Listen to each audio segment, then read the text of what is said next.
혹시 이런 경험 있으신가요? 내가 한마디만 하면 자녀가 바로 표정이 굳고 말이 딱 막히는 순간이요. 조용히 이야기하려고 했는데 왜인지 금방 언성이 높아지고 끝나고 나면 괜히 마음이 무겁습니다. 손주 이야기도 마찬가지입니다. 스마트폰을 오래 보고 있으면 걱정이 돼서 한마디 하게 되죠. 그만 보자. 이렇게 말하면 손주는 금세 얼굴이 굳어지고 방으로 들어가 버립니다.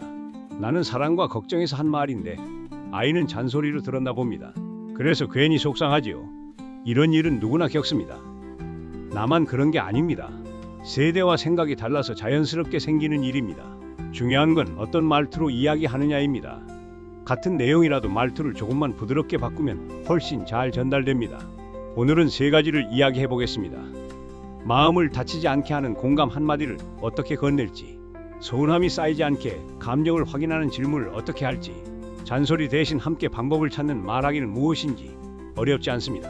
일상에서 바로 해볼 수 있는 아주 짧은 한마디로 시작하면 됩니다.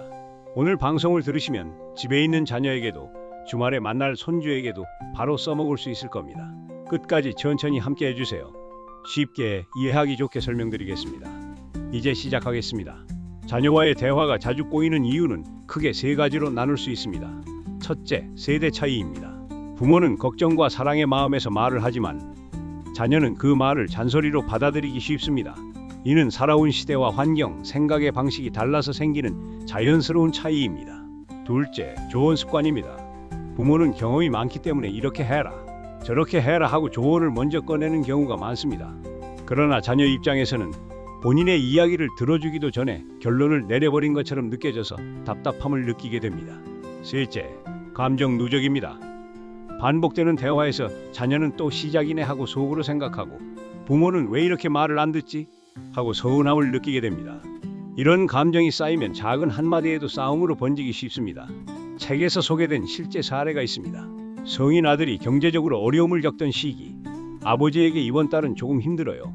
용돈을 조금만 더 줄 수 있을까요? 라고 부탁했습니다. 아버지는 걱정되는 마음에 네 나이가 몇인데 아직도 그렇게 사냐? 라고 대답했습니다. 이 말 한마디로 아들은 크게 상처를 받고 대화는 바로 단절되었습니다.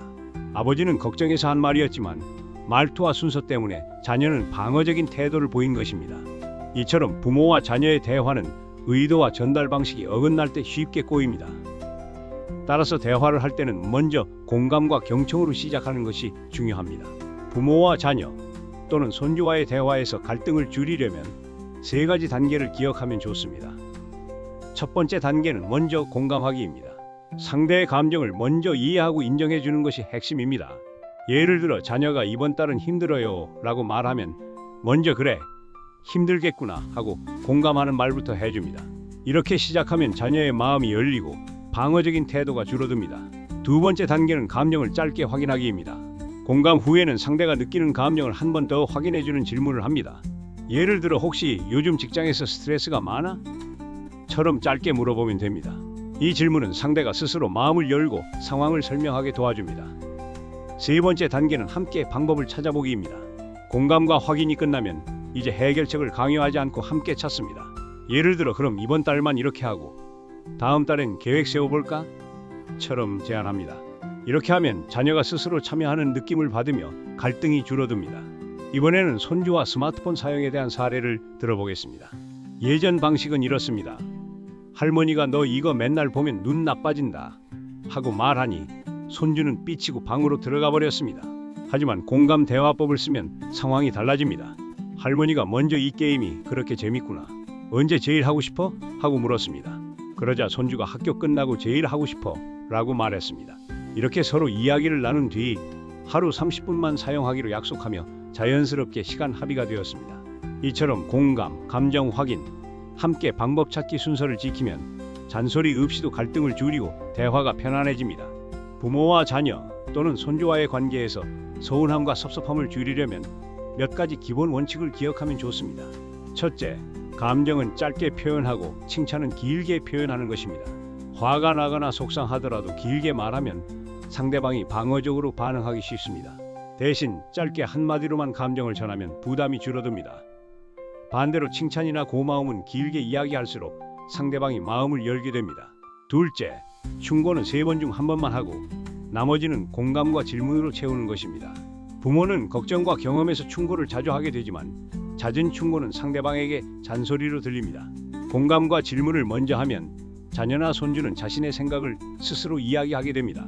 책에서 소개된 실제 사례를 보면 명절에 있었던 일입니다.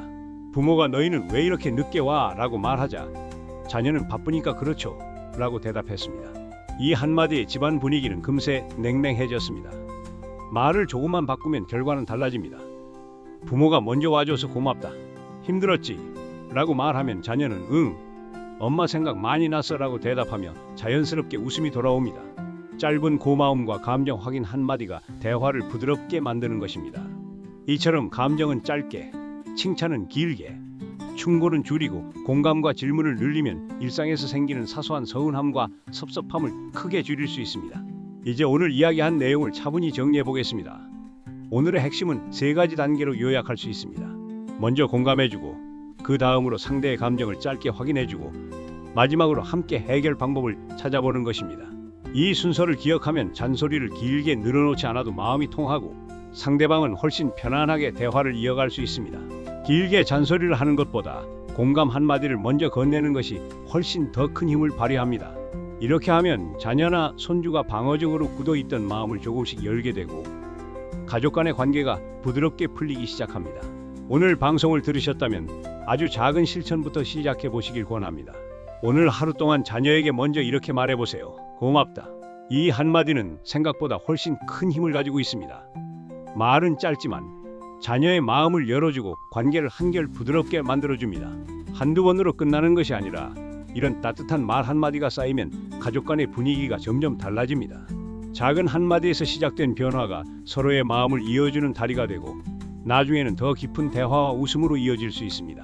이 방송이 도움이 되셨다면 구독과 좋아요 눌러주시고 생각나는 가족이나 친구 한 분께만 공유해 주시면 큰 힘이 됩니다.